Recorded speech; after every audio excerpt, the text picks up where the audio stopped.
Bersamamu aku merasa tenang jiwaku, tenang hatiku ini.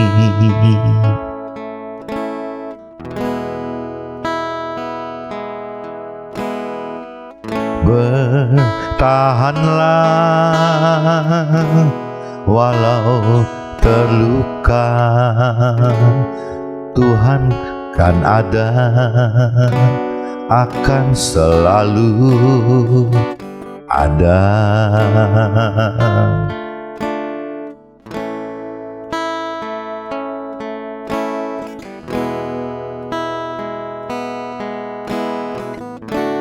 Ku merasa damai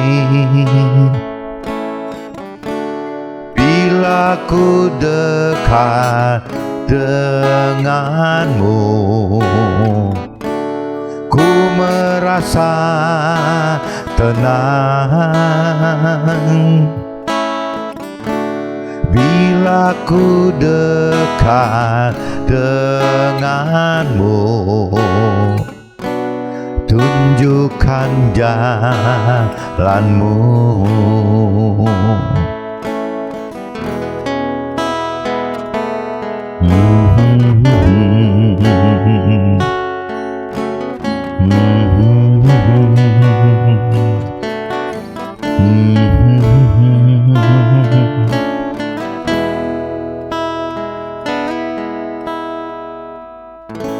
Bersamamu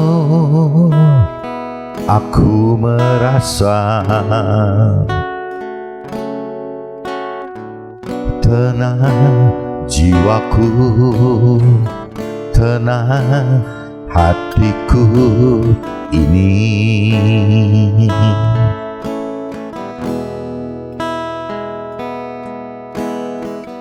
Bertahanlah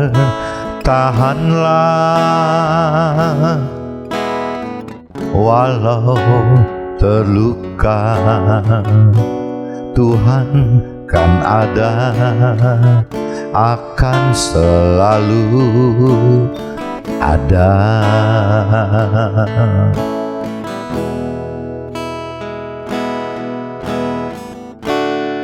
Ku merasa damai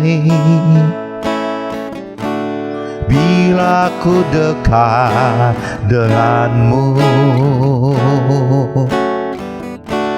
Ku merasa tenang bila ku dekat denganmu. Tunjukkan jalanmu.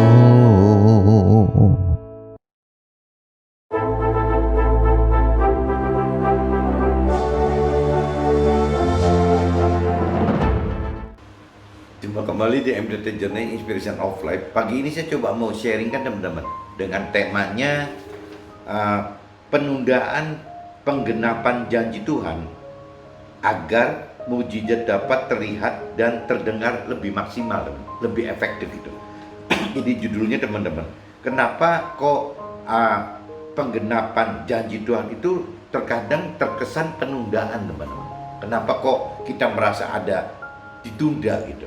Ya karena kembali lagi penundaan janji Tuhan itu bisa saja Tuhan maksud agar yang namanya mujizat itu tepat pada waktunya, sehingga tidak cuma terlihat oleh kita atau terdengar oleh kita sendiri saja, tapi juga terlihat dan terdengar oleh banyak orang-orang di sekitar kita teman-teman. Jadi Tuhan pengen bikin mujizat itu lebih efektif, itu lebih maksimal lagi gitu. Dan yang paling tahu tepat waktunya gitu. Saatnya kapan itu ya Tuhan, kita tidak tahu gitu. Ya waktu Tuhan itu adalah yang terindah gitu. Meskipun bisa untuk kita terkesan terlambat teman-teman, terkesan ditunda. Nah ini temanya ini teman-teman. Saya coba kutip dari kitab Yohanes teman-teman. Saya dapat impresi dari kitab Yohanes, pasalnya pasal 11 teman-teman. Coba teman-teman cari pasal 11 ayatnya 33 sampai 34 teman-teman. Kita cari kitab Yohanes pasal 11 ayatnya 33 sampai 34 teman-teman. Ini saya coba bacakan teman-teman. Saya bacakan di kitabnya gitu. Jadi ketika Yesus melihat Maria menangis dan juga orang-orang Yahudi yang datang bersama-sama dia, maka masgullah hatinya, hati si Yesus gitu.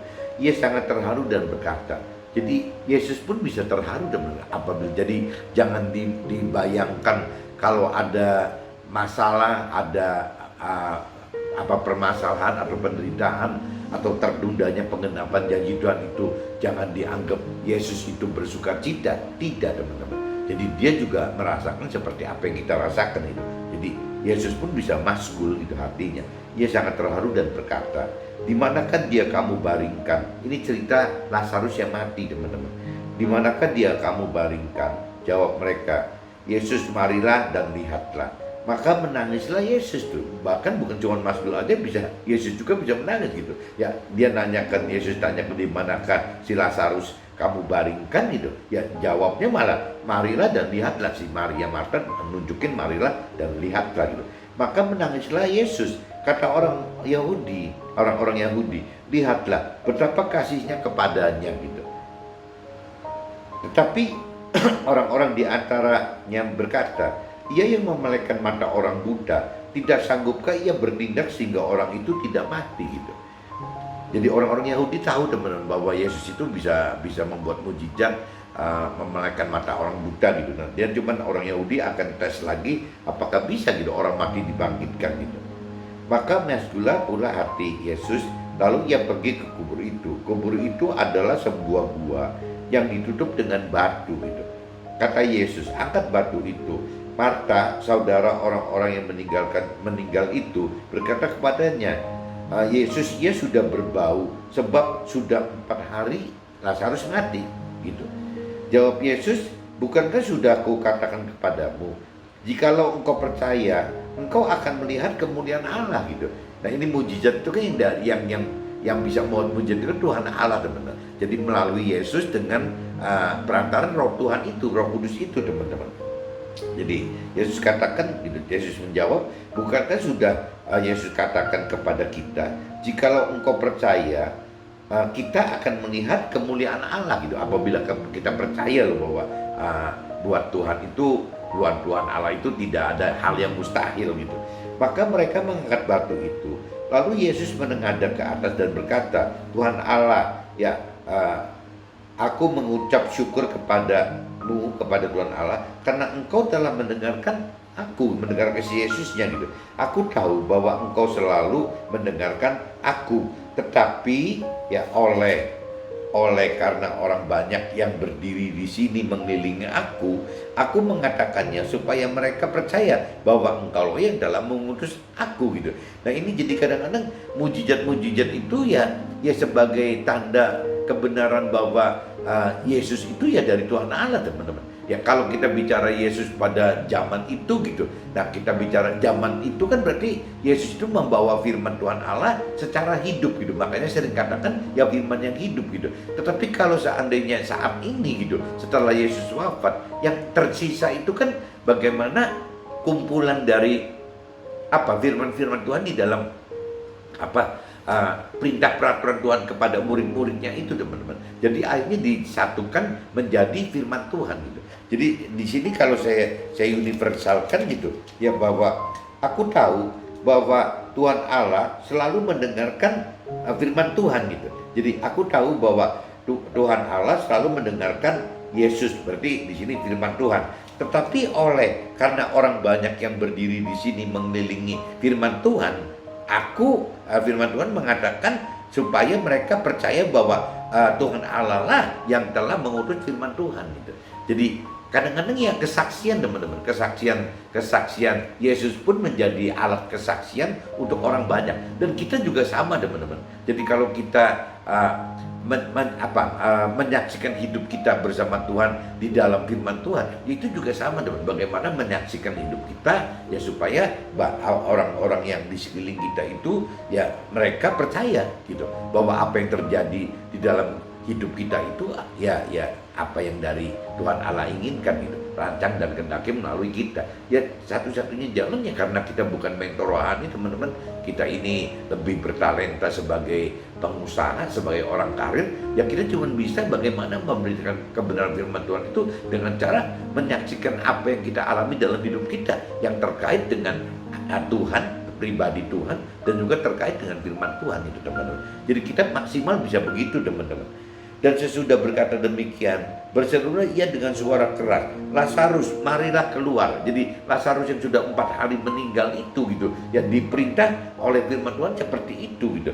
Nah, orang yang telah mati itu datang keluar, kaki dan tangannya masih terikat dengan kain kapan, dan mukanya tertutup dengan kain peluh gitu. Kata Yesus kepada mereka, bukalah kain-kain itu dan biarkan ia pergi. Nah ini jadi dengan Yesus, dengan kekuatan, dengan kuasa dari roh Tuhan gitu yang Tuhan Allah berikan kepada Yesus ini, ya akhirnya terjadi mukjizat teman-teman.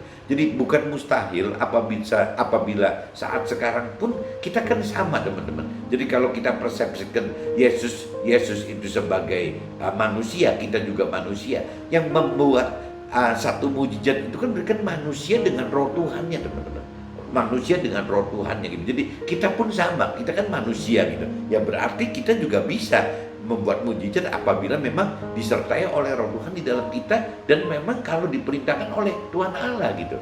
Nah ini jadi tidak ada beda teman-teman. Nah, kejadian-kejadian seperti ini yang mestinya kita beritakan ke sesama kita gitu, ke keluarga kita, ke sesama kita, bahwa ya kalau kita mengerti akan firman Tuhan ya, dan kita berani melakukan firman Tuhan, sebenarnya ada kuasa yang sebegitu besar teman-teman bagi kita gitu. Bukan cuma bagi Yesus aja, bagi kita pun seperti itu. Dan itu yang dikehendaki oleh Tuhan Allah maupun Yesus sendiri, Nabi Isa sendiri. Bagaimana kita bisa menjadi alat-alat Tuhan kepada sesama, agar sesama kita sebanyak mungkin gitu. Bukan cuma orang Nasrani aja gitu. Semua manusia itu bisa mendapatkan keselamatan akhirat oleh karena melakukan kebenaran firman Tuhan. Nah, firman Tuhan ini kan yang kadang-kadang zaman saat ini teman-teman, karena memang pemerintah dunia dan pemerintah menganggap bahwa agama itu adalah baik gitu, maksudnya untuk bisa jadi organisasi keduniawiannya itu gitu. Ya saya pikir jadi akhirnya firman Tuhan itu dikonversikan menjadi ke beberapa agama teman-teman. Tapi kalau buat saya pribadi, selama sumbernya dari Tuhan Allah gitu, kebenaran firman Tuhan Allah itu mau dari agama manapun juga, saya pikir sama teman-teman. Toh tetap cuma beda di perantaranya aja gitu. Toh dasarnya tetap peraturan, perintah, peraturan dari firman Tuhan gitu, dari Tuhan Allah sendiri kepada kita melalui nabi-nabi kita yang berbeda-beda itu, sampai akhirnya menimbulkan jadi beberapa agama kan teman. Tapi tetap saya kembali lagi yakini gitu, bahwa selama memang firman Tuhan itu dari Tuhan Allah, ya rasanya nggak ada masalah teman-teman. Nah, tinggal kita menggali untuk bisa lebih dalam mengenal, mengerti akan firman Tuhan, dan kita jadi akhirnya tahu bahwa di dalam firman Tuhan itu ada janji-janji Tuhan, dan kita juga tahu bahwa ada kuasa roh Tuhan atau roh kudus atau nur secara muslim yang harus dihidupkan sehingga bisa kita mampu melakukan firman Tuhan. Nah, waktu kita melakukan firman Tuhan teman-teman, ya timbul jadi penggenapan janji-janji Tuhan itu gitu. Nah, di sini nanti akan terlihat teman-teman. Jadi kedalaman mengenal, mengerti akan firman itu akan menyebabkan kita mengerti bagaimana caranya untuk bisa menuai janji-janji Tuhan. Kita juga jadi mengerti apa janji-janji Tuhan.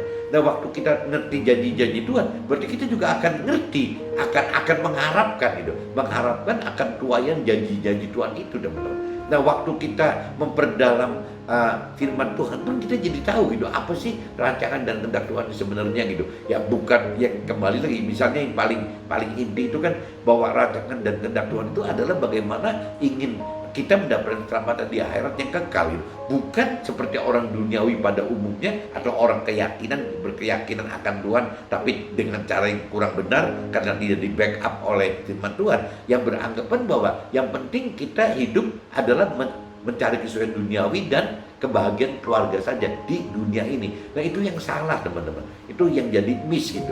Yang Tuhan maukan itu bahwa kita ini adalah manusia yang punya roh, di mana hidup kita itu bukan berasal dari dunia ini, tapi hidup kita itu adalah dari akhirat teman-teman. Jadi di akhirat itu ukurannya kekal gitu, bukan fana, bukan sementara. Kalau di dunia ini kan prosesnya sebentar sekali teman-teman, cuma 70-80 tahun habis gitu.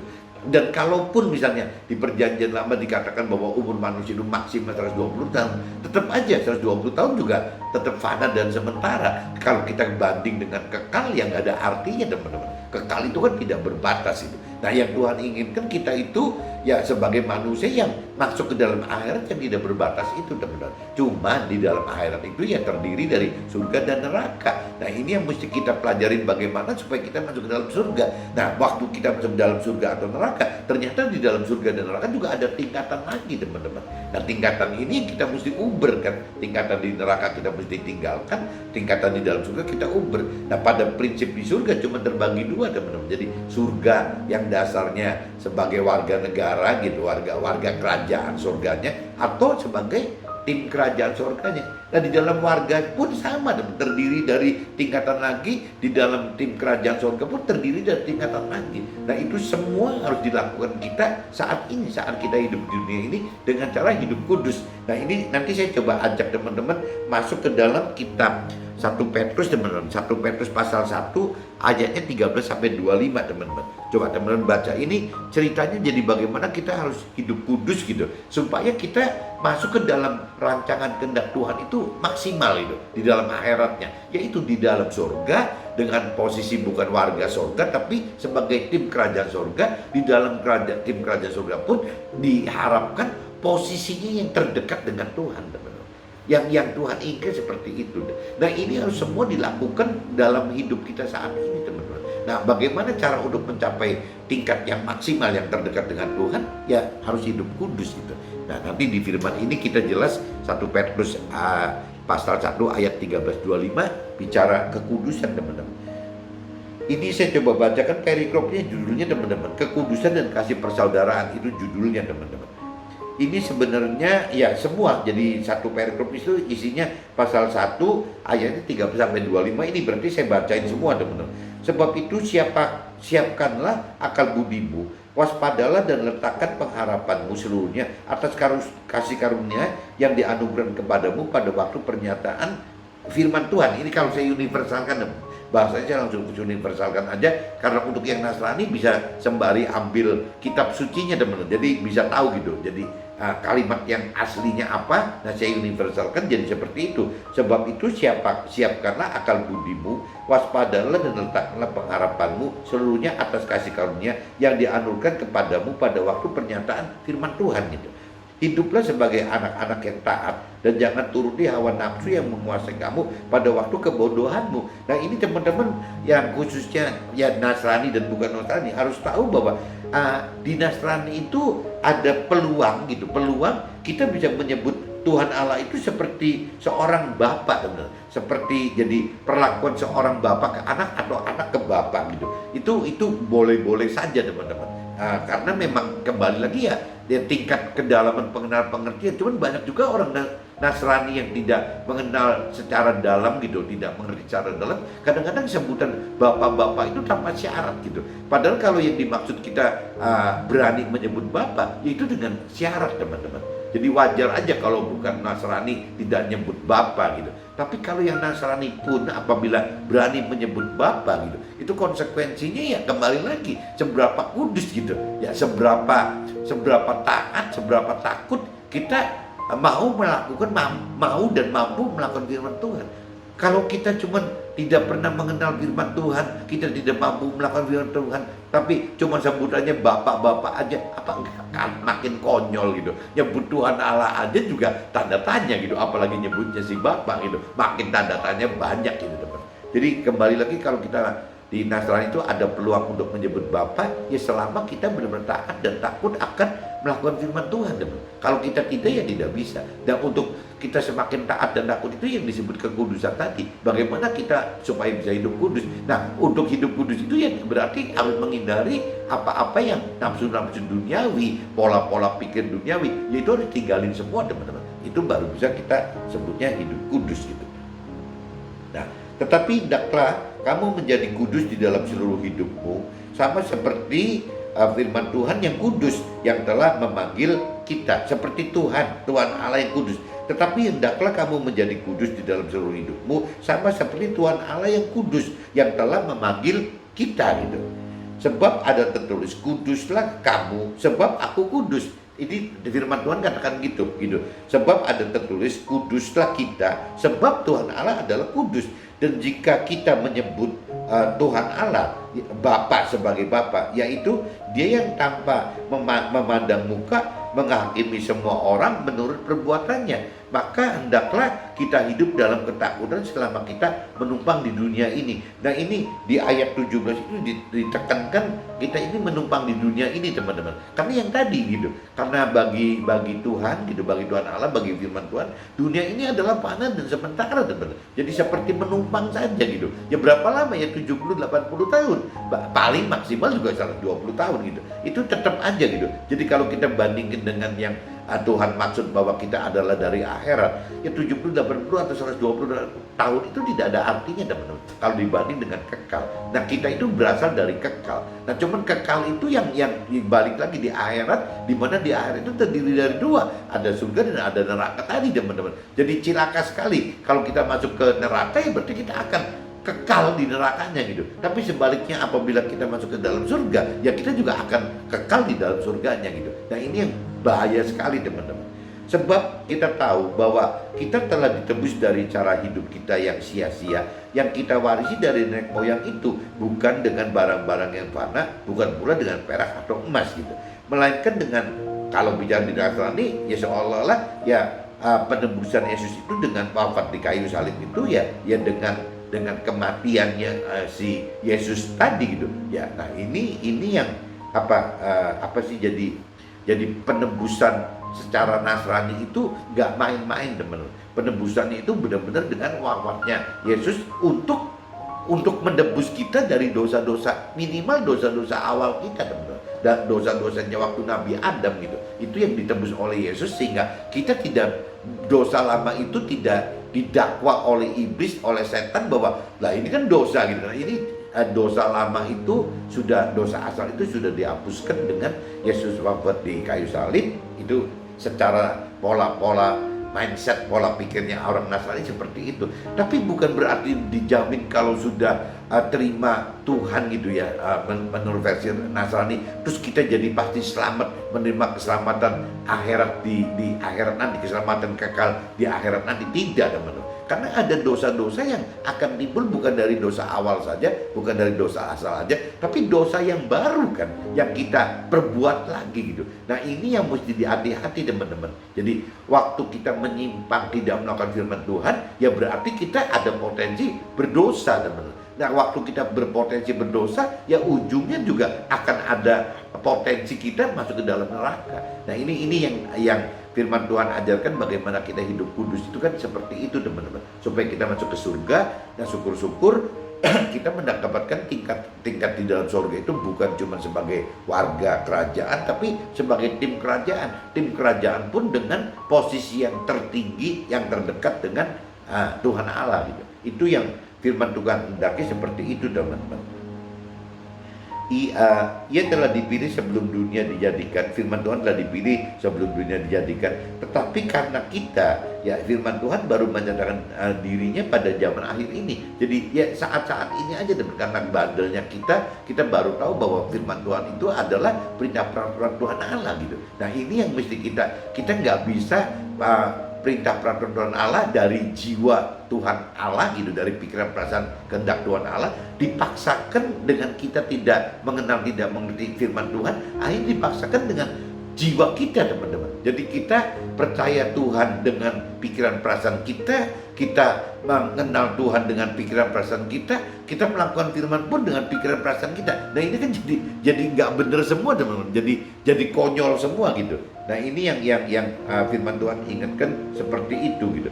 Nah oleh firman Tuhan lah kita percaya kepada Tuhan Allah gitu, yang telah membangkitkan si Yesus tadi kan, membangkitkan firman yang hidup tadi gitu, dari antara orang mati, dan yang telah memuliakannya, sehingga iman kita dan pengharapan kita tertuju kepada Tuhan Allah gitu. Nah ini karena adanya firman Tuhan ini, waktu Yesus itu adalah firman yang hidup, sekarang adalah firman Tuhan gitu. Ya firman Tuhan, dengan adanya firman Tuhan itu ya kita sehingga akhirnya mempunyai iman gitu. Jadi kita mengerti karena firman Tuhan, jadi kita mengerti akan apa yang diperintahkan oleh Tuhan, teman-teman. Kita jadi tahu apa janji-janji Tuhan, kita juga jadi tahu apa yang dirancangkan dan dikehendaki Tuhan. Nah itu semua yang menimbulkan iman gitu, iman percaya kita untuk berani melakukan firman Tuhan ya, karena dan juga pengharapan gitu ya, kita timbul pengharapan karena janji-janji Tuhan itu, teman-teman. Ya ini dimaksud iman dan pengharapan seperti ini. Nah adapun kalau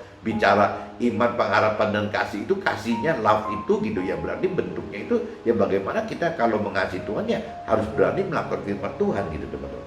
Karena kita telah menyucikan diri kita oleh ketaatan kepada kebenaran firman Tuhan, sehingga kita dapat mengamalkan kasih persaudaraan yang tulus ikhlas. Hendaklah kita bersungguh-sungguh saling mengasihi dengan segenap hati kita gitu. Karena kita telah dilahirkan kembali bukan dari benih yang fana, tetapi dari benih yang tidak fana, oleh firman Allah yang hidup dan yang kekal. Nah ini maksudnya yang di ayat 23 ini, kita udah bukan orang dunia lagi, teman-teman. Kita ini adalah orang-orang yang dari apa ya, orang-orang yang akan menerima keselamatan kekal itu, yang akan hidup dari ya firman Tuhan yang itu tadi gitu. Nah semua yang hidup adalah seperti rumput, dan segalanya kemuliaannya seperti bunga rumput. Rumput menjadi kering dan bunga gugur gitu. Tetapi firman Tuhan tetap untuk selama-lamanya. Inilah firman yang disampaikan Injil kepada kita gitu. Ini intinya firman Tuhan seperti ini, teman-teman. Ini bicara kekudusan dan inti dari firman Tuhan. Ini saya sudah bacakan di kitab Yohanes pasal 11 ayat 33-44, teman-teman, dan kitab 1 Petrus pasal 1 ayat 13-25. Nah ini saya coba masuk ke dalam draftnya saya, teman-teman, apa yang terjadi dalam hidup saya gitu. Waktu penggenapan janji-janji Tuhan adalah yang paling tepat meskipun terkesan oleh kita tertunda gitu. Jadi kita kadang-kadang merasakan bahwa ya untuk janji-janji Tuhan itu kok ketunda ya, kok enggak cepat-cepat datang gitu. Ya itu kadang-kadang kita merasa begitu. Oleh karena maksud Tuhan untuk lebih membuktikan bagi kita dan orang-orang yang terkait dengan janji-janji Tuhan yang bakal terjadi dalam kehidupan kita gitu. Jadi kenapa tertunda itu karena ada asumsi bahwa ya memang Tuhan tunggu timing gitu, tunggu saat yang tepat untuk bisa penggenapan janji Tuhan itu jadi maksimal berfungsi untuk kita gitu. Seperti orang metik buah itu sampai matangnya pas gitu. Dan juga bisa menjadi penggenapan janji Tuhan itu menjadi alat gitu, yang bagaimana menjadi kesaksian bagi ya orang-orang di sekitar kita, teman-teman. Itu kenapa tertunda itu karena itu gitu. Penundaan penggenapan janji-janji Tuhan membuat permasalahan dan penderitaan. Nah kadang-kadang gitu. Jadi penundaan penggenapan janji Tuhan itu pasti dalam mengalami permasalahan dan penderitaan pada umumnya gitu, teman-teman. Kita makin teruji terkait dengan iman percaya kepada pribadi Tuhan dan firman Tuhan. Nah ini karena permasalahan penderitaan ini kita jadi makin diuji, teman-teman. Ya bagaimana kita makin beriman percaya kepada pribadi Tuhan dan firman-firman Tuhan gitu. Dimana dalam mengalami hal-hal ini Tuhan juga ikut merasakan beban-beban kita. Jadi jangan anggap waktu kita mengalami permasalahan dan penderitaan terus dianggap Tuhan lagi senang-senang. Tidak, teman-teman. Tuhan juga merasakan penderitaan kita. Tuhan juga merasakan apa yang ada di dalam permasalahan kita gitu. Jadi Tuhan itu bersama kita, teman-teman. Jangan diasumsikan kalau Tuhan membiarkan permasalahan, membiarkan bahkan mendatangkan permasalahan dan penderitaan itu jadi Tuhan senang-senang. Tidak, teman-teman. Tuhan itu bersama dengan kita akan merasakan hal yang sama dengan kita gitu. Penundaan penggenapan janji-janji Tuhan agar tidak hanya kita yang percaya bahwa janji-janji firman yang disediakan Tuhan bagi kita harus kita kenali dan mengerti serta harus tahu apa yang harus kita lakukan gitu, sehingga dapat tergenapi sebagai tuayan kita dan juga sekaligus kesaksian kita gitu bagi orang-orang banyak di sekitar kita yang melihat atau mendengar langsung atau tidak langsung gitu. Jadi kesaksian itu seperti itu teman-teman. Apabila kita bersaksi kepada sesama kita, kalau yang bisa secara frontal gitu, orang akan melihat kita, orang akan mendengar kita. Tapi kalau misalnya ketemu sesama kita yang waktu itu tidak bisa hadir, melihat dan mendengar kita, nah nanti dari orang-orang yang melihat dan mendengar itu, ya dia akan bersaksi ulang teman-teman. Jadi makanya di sini saya katakan gitu, bagi orang-orang banyak di sekitar kita yang melihat atau mendengar langsung gitu kan, melihat dan mendengar langsung atau tidak langsung oleh karena dengar-dengaran cerita dari si orang-orang yang melihat dan mendengar kesaksian kita itu teman-teman. Jadi seperti apa kalau zaman sekarang, jadi seperti multi level marketing ya, jadi seperti MLM gitu. Jadi getuk tular gitu, jadi getok tular gitu, jadi terus menyambung begitu teman-teman. Nah itu fungsinya kita bersaksi itu seperti itu teman-teman.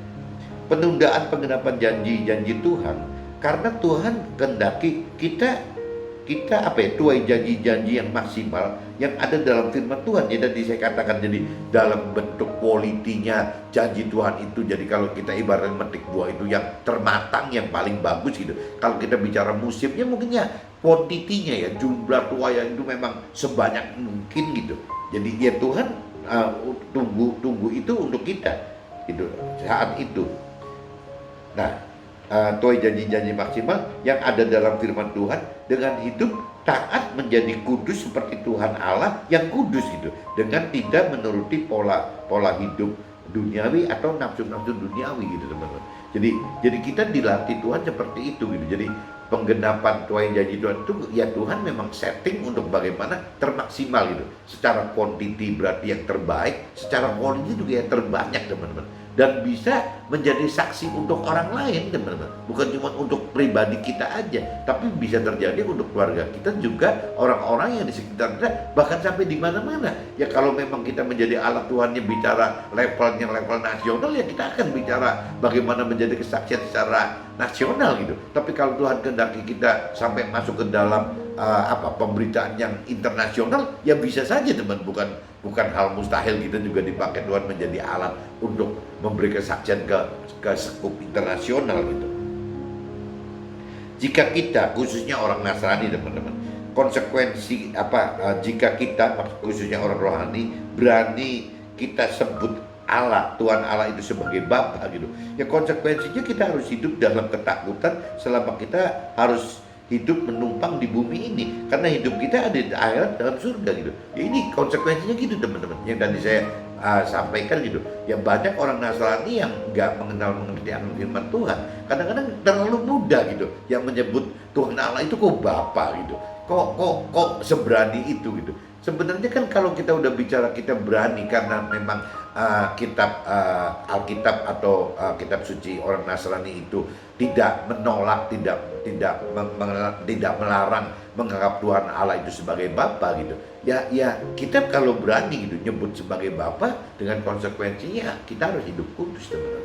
Tidak bisa hidup yang tidak dengan mengenal-mengerti firman Tuhan, hidup seenak kita aja, hidup yang cuman mengenal Tuhan dengan persepsi pikiran perasaan kehendak kita saja gitu. Ya kita jadi ringan mulut karena kan bapak-bapak, ya jadi malah aneh teman-teman. Jadi lebih baik nyebutnya Tuhan Allah aja gitu. Jadi kalau kita belum kudus, kita belum dalam arti kata lebih dalam mengenal mengerti akan firman Tuhan, dan kita belum melakukan firman Tuhan dengan maksimal, ya kita, kalau menurut saya pribadi lebih baik nyebutnya Tuhan Allah daripada Bapa, tapi memalukan gitu. Karena kalau kategori Bapa itu ya konsekuensinya kita harus hidup kudus, karena memang Tuhan Allah itu kudus gitu. Jadi ya kita harus kudus. Nah kudus itu ya adalah menghindari pola-pola pikir duniawi dan nafsu-nafsu duniawi gitu. Nah sesuai yang apa yang diperintahkan peraturan oleh firman Tuhan. Nah ini yang tidak mudah teman-teman. Hidup kudus itu tidak mudah gitu. Jadi seperti halnya tidak mudah menyebut nama Bapa gitu mestinya, kalau bagi kita yang mengenal mengerti akan firman Tuhan gitu. Bumi atau dunia hanyalah tempat proses penentuan hidup kekal kita di akhirat nanti gitu. Apakah kita akan masuk surga atau neraka? Adapun tingkatan hidup kita di surga atau di neraka ditentukan seberapa kudus kita hidup di dunia, ya melakukan firman Tuhan gitu. Nah ini kunci akhirnya gitu teman-teman. Jadi tuaian janji Tuhan itu ya Tuhan yang paling tahu tepat gitu waktunya, timingnya yang paling tepat kapan ya, karena Tuhan akan beri quality janji Tuhan yang terbaik dan juga akan memberikan quantity yang terbanyak untuk kita gitu. Itu teman-teman. Jadi bukan Tuhan itu pelit menunda-nunda, bukan. Tuhan akan mencari timing yang paling tepat, memberikan tuaian janji Tuhan bagi kita dengan quality yang terbaik dan quantity yang terbanyak gitu teman. Itu yang gitu gitu yang Tuhan kehendaki. Nah, untuk bisa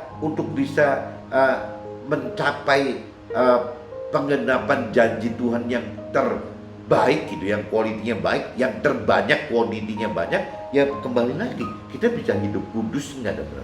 Kalau kita bisa hidup kudus, ya kita akan seperti itu gitu ya, akan menerima tuaian Tuhan secara kualitinya terbaik dan kuantitinya terbanyak gitu teman. Ini kembali ya kita selama hidup di dunia ini gitu ya, kita bisa lakukan itu tidak gitu. Nah, meskipun tuaian akhir janji-janji Tuhan itu yang Tuhan inginkan itu kan kembali bukan di bagaimana untuk kebutuhan pemenuhan pola duniawi atau nafsu duniawi sekarang, tapi Tuhan lebih berpikir dengan cara ya seperti yang saya selalu katakan di kitab Matius pasal 6 ayat 33 tadi teman-teman. Jadi carilah dahulu kerajaan surga dan kebenarannya, baru yang lain akan Tuhan tambahkan. Maksudnya yaitu sampai orang mengerti bahwa yang paling penting itu adalah mendapatkan keselamatan akhirat dulu teman-teman. Adapun untuk kesuksesan duniawi dan kebahagiaan keluarga itu adalah sebagai tambahan yang Tuhan janjikan bagi kita yang memang berani mencari kebenaran firman Tuhan demi keselamatan akhirat ini yang nomor satu teman-teman. Yang adapun yang untuk kesuksesan duniawi dan kebahagiaan keluarga ya sebagai tambahan saja. Bahkan saya sering katakan bahwa kalau kita tekankan carilah itu berarti carilah dahulu kerajaan Allah dan kebenarannya, berarti carilah itu kan bentuk aktif teman-teman. Ya perintah yang harus aktif itu. Tapi kalau bicara nanti Tuhan tambahkan itu kan berarti Tuhan yang proaktif gitu, Tuhan yang aktif untuk mencari tambahan bagi kita. Jadi kitanya jangan dibalik kita mencari tambahannya yang proaktif teman-teman, sampai lupa akhirnya dengan ya bagaimana mencari Tuhan pribadi dan firman Tuhannya malah lupa gitu. Kenapa? Karena sibuk mencari tambahan ini gitu. Nah ini yang kalau saya lihat di sini banyak orang baik, orang yang punya keyakinan seperti ini teman-teman. Jadi dibalik tuh pola pikirnya dibalik, seolah-olah kalau kita sudah mendapatkan sukses duniawi dan kebahagiaan keluarga, ya nanti waktu kita mencari Tuhan dan firman Tuhannya mudah gitu. Tapi kebalik teman-teman. Dan banyak cerita juga kan yang di firman Tuhan yang lain bahwa justru kalau kita mencari sukses duniawi dengan kita jadi kaya gitu, sehingga kita anggap bisa mendapatkan bahagia keluarga, justru kekayaan ini yang membuat kita sulit untuk masuk untuk mencari Tuhan dan firman Tuhan gitu. Kekayaan ini yang ganjel kita teman-teman. Jadi paling bisa kita ujungnya yang baik di dunia ini gitu, tapi belum tentu benar kalau seperti yang Tuhan harapkan kita hidup di dalam akhirat nanti gitu. Mudah-mudahan teman-teman bisa tangkap teman-teman. Jadi ini dua kitab ini, yang satu bicara istilahnya penggenapan janji Tuhan yang bisa tertunda, yang kedua yang di satu Petrus pasal 1 13-25 bicara yang kenapa tertunda ya karena memang Tuhan inginkan kita terima tuai janji Tuhan yang dengan quality yang terbaik dan quantity yang terbanyak gitu. Sebagai yaitu harus hidup yang kudus itu teman-teman. Oke teman-teman, see you. Bye-bye.